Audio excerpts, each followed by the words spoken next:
jeux solo. Maintenant je vais faire un top des jeux multijoueurs qui m'ont marqué dans ma vie. Et il y a pas mal d'anecdotes assez sympas, donc je pense que le format va vous plaire. Au Tascam cette fois, donc pour changer un petit peu, pourquoi pas, ça fait toujours plaisir. Cette fois-ci, promis, j'ai écouté vos conseils, je vais augmenter le son au montage. Parce que je ne souhaite pas augmenter la sensibilité de mon micro, mais je souhaite augmenter le gain audio qu'il y a sur le micro. Parce que c'est pas un problème de sensibilité, c'est je pense un problème d'encodage en fait avec mon logiciel, puisque je filme avec un iPhone et donc c'est un encodage qui est un peu spécifique, et je pense que c'est pour ça que les gens qui regardent mes vidéos avec un iPhone ou un Mac n'ont pas de problème, mais les autres oui. Donc je vais augmenter le gain audio et ça sera bien meilleur. Sans plus attendre, en 7ème position, je place Destiny. Destiny, pour ceux qui connaissent pas, donc c'est un MMO RPG où vous incarnez un gardien. Donc un gardien chargé de protéger la Terre, puisque c'est un jeu qui se passe dans le futur, c'est un FPS, et en fait une espèce de lune s'est postée, a décidé de se poster juste au niveau de la Terre. Donc ça a ramené une nouvelle technologie, mais ça a ramené également des aliens, donc différentes races d'espèces vivant dans l'univers et qui ont toutes des technologies différentes, des caractéristiques différentes. Vous vous en doutez, le but c'est de les tuer. Donc il y a tout un univers autour de ça qui est vraiment très très cool. Moi j'ai adoré. Je jouais au 1 sur PS4 en 2013, donc j'ai beaucoup joué avec des mecs et tout qui jouaient exprès à ce jeu à l'époque. Et moi ce qui est marqué c'était les raids. Donc les raids c'est un peu le même principe que ce que vous avez sur WoW. Là nous on était 8 personnes et le but c'est de faire des énigmes à plusieurs. Donc il y avait le raid de Caveau de Verre, je me souviens pour le premier du nom. Dans le 2 il y avait le raid de Calus. Donc jeu auquel j'ai joué avec Tony, l'un de mes meilleurs potes. Et très très bon souvenir, absolument génial. Donc Destiny, je pense que pour ceux qui connaissent ils voient de quoi je parle. Je l'ai vraiment poncé. Donc le but c'est d'avoir un meilleur équipement, de monter en niveau, d'améliorer son équipement, son niveau, etc. Donc il m'a beaucoup marqué, en fait ce sont les deux qui m'ont marqué puisque j'ai beaucoup joué aux deux. Voilà Destiny. En 6ème position, Battlefield 3. Que dire à part que quand j'étais jeune, Battlefield 3 ça m'avait particulièrement marqué parce que c'était tout nouveau pour moi. Je jouais à Call of Duty et d'un coup je jouais à Battlefield 3. Donc c'est un FPS multijoueur. Le but c'est de faire une guerre littéralement en ligne avec d'autres joueurs. Et le jeu était dans un contexte très très spécifique. Il est considéré comme un chef-d'œuvre pour beaucoup, à juste titre, parce que il était d'un réalisme fou à l'époque, avec le moteur de jeu Frostbite, je crois. Et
faire pendant 2 heures, c'était des parties de 2 heures, 2 heures et demie.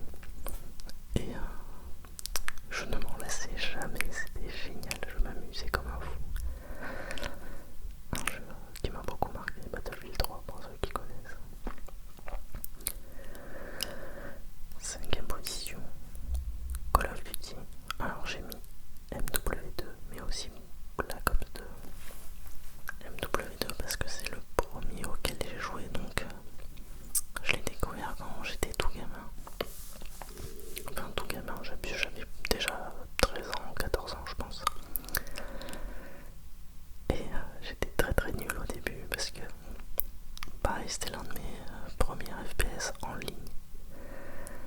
Et c'était très dur de jouer contre d'autres joueurs et tout. Le but c'est de monter en niveau, de monter en prestige, etc. Mais j'ai beaucoup joué. Je me suis amélioré. Et au bout de 3-4 mois,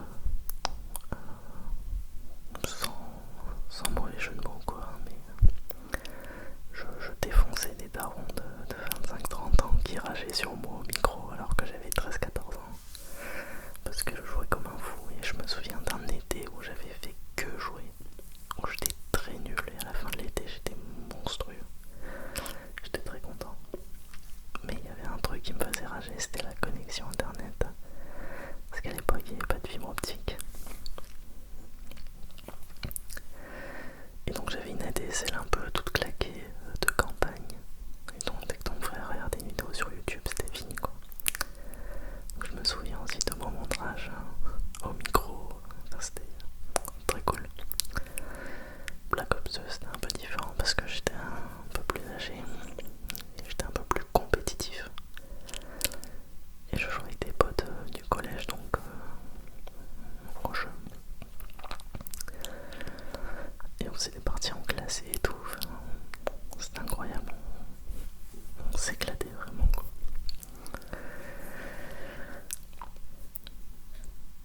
4ème position, j'ai mis Rust. Pourquoi je mets Rust?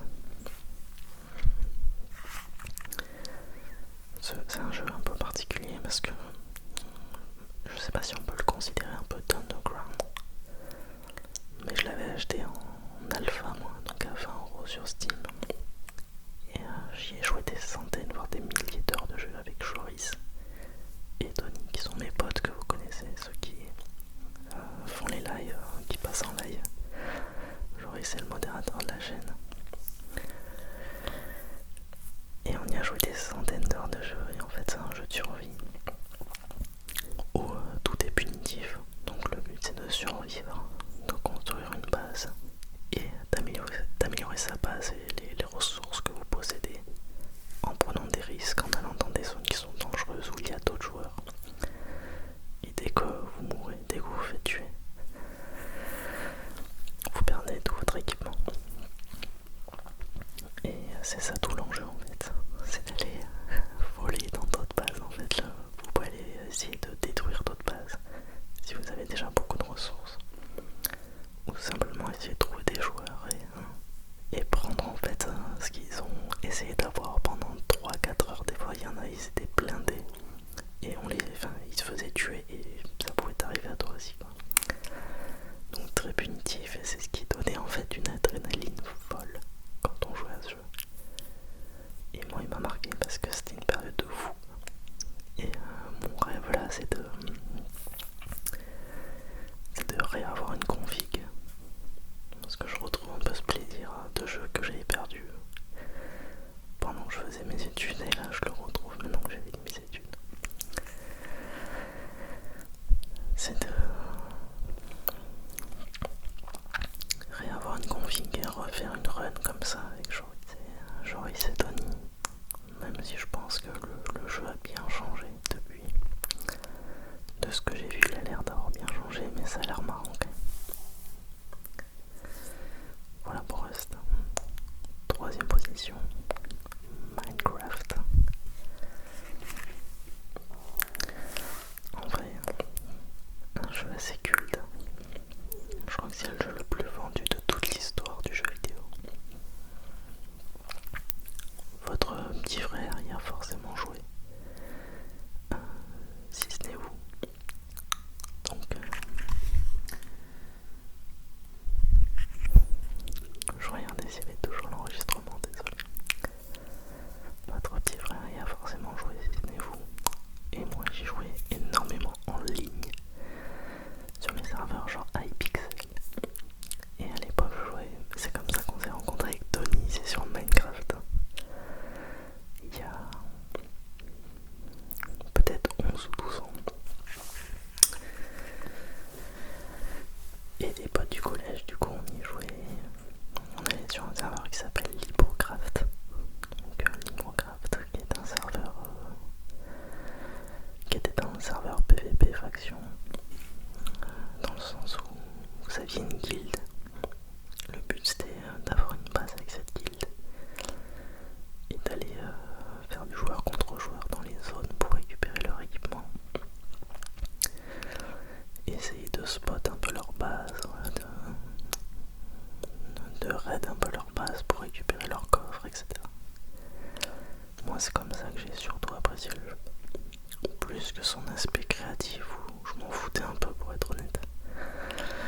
Faire des maisons stylées d'architecte en mode créatif, c'était pas mon truc. Moi je voulais avoir une épée en diamant Sharpness 4 et Fire Aspect 2. Et je voulais juste aller me frapper avec d'autres gars dans les zones PvP quoi. Et récupérer leur équipement. Donc Minecraft ça m'a beaucoup marqué, des centaines d'heures de jeu où j'ai pleuré de rire parce qu'on était en vocal sur Skype avec la bande de potes et c'était une époque très spéciale. Et je vous parle d'un temps que les moins de 20 ans ne peuvent pas connaître. Pardon. Deuxième position, j'ai hésité. J'ai beaucoup hésité en fait entre la première et la seconde position, mais en seconde position j'ai décidé de mettre League of Legends. Que dire sur ce jeu? Si ce n'est que je me suis fait permaban 2 fois sur le jeu. Ce qui est assez énorme quand même quand on y pense. J'étais particulièrement toxique quand j'étais plus jeune. Parce que j'étais très compétitif, très mauvais perdant, donc j'aimais reposer la faute sur les mates et sur les coéquipiers. J'aimais bien les trash talk un peu quoi on va dire. Et donc j'étais très toxique et en fait je m'arrêtais jamais quoi. Je dois avoir 5000 ou 10 000 heures de jeu dessus. Étalé sur 7 ans peut-être. Donc imaginez quoi. Et en fait le but du jeu en fait c'est que vous avez un personnage. C'est un jeu de plateau en fait si vous voulez. Enfin un jeu de plateau. C'est un jeu de stratégie en gros, c'est du 55. Vous êtes sur une carte. Il y a 3 chemins. Le chemin du haut, le chemin du milieu, le chemin du bas. Et la jungle. Le but c'est de détruire les tours ennemis et d'aller détruire leur base et vous gagnez la partie. Dit comme ça c'est facile. Mais le jeu est d'une infinie, d'une complexité infinie. Dans le sens où il y a énormément de personnages, il y a énormément d'items, de scénarios différents, de possibilités de vision de jeu. Et c'est ce qui en fait le jeu multijoueur le plus stratégique de tous les temps, je dirais. En termes d'e-sport, c'est là où il y a eu le plus d'engouement en termes d'e-sport, je pense. Je m'avance pas trop en disant ça. Peut-être avec Dota 2 qui est un peu du même style, qui est un MOBA aussi, on appelle ça un MOBA. Voilà, donc des parties en urve avec les potes, des ranked, beaucoup de temps de jeu, beaucoup de frustration, mais beaucoup aussi de plaisir. En vrai, j'ai pris un plaisir monstre aussi sur ce jeu. J'ai un peu une relation d'amour et de haine avec ce jeu, mais un jour je pense que j'y remettrai les pieds juste pour rigoler. Si j'ai encore un compte actif et qui n'est pas banni parce que... Non, crois non, parce qu'après j'étais passé sur Valorant, donc j'ai un compte Riot, normalement c'est bon. Première position. Quel jeu? Si ce n'est Dofus ou Dofus pour les intimes. Meporg. J'ai commencé à jouer en 2009, donc j'avais 10 ans. Est-ce que vous vous rendez compte, j'avais 10 ans quand j'ai commencé à jouer à Dofus. Je dois totaliser sur l'ensemble de mes comptes 5000, 10 000 heures de jeu. Donc l'équivalent d'une année de ma vie entière, je pense. Sans abuser. Un jeu qui m'a marqué pour son univers,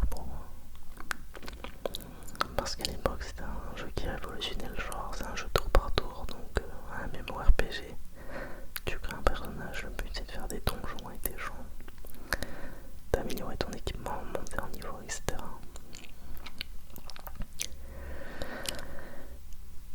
Et j'ai souvenir que c'était incroyable.